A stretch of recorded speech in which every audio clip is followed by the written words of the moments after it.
Some may disagree, but I believe America is exceptional, in part because we have shown a willingness, through the sacrifice of blood and treasure, to stand up not only for our own narrow self-interest, but for the interests of all. American exceptionalism, that was the major undertone of the president's speech to the United Nations General Assembly yesterday. So does that mean his so-called, as has been oft reported, apology tour is over? Joining us right now is Fox News legal analyst Peter Johnson Jr. Good morning. Credit should begin where credit is due. And I said hip hip hooray to President Obama yesterday for asserting American exceptionalism.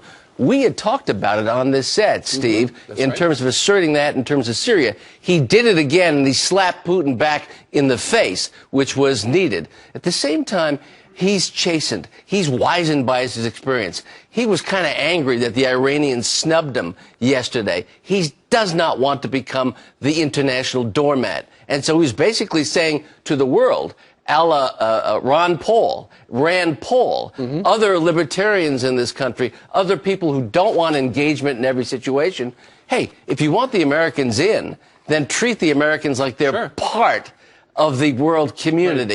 Right. Don't tread on us. So there were some mixed messages in the speech, but in terms of American exceptionalism and saying, like, we're going to walk away from you unless you be our friends, deal with the world yourself.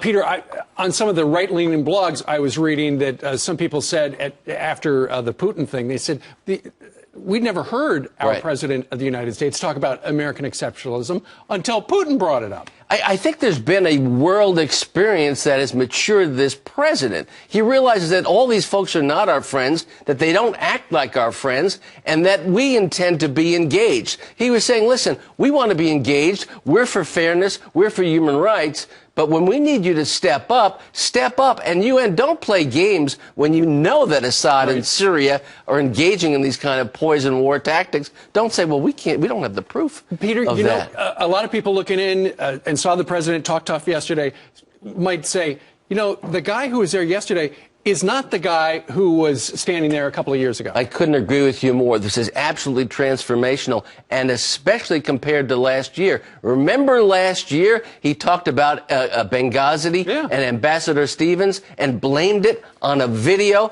We've come a long way. He's come a long way. He's got a long way to go, but I think it was a big improvement for him and for America yesterday. We are exceptional, and to hear our president say it, and this president say it, was great. I love that.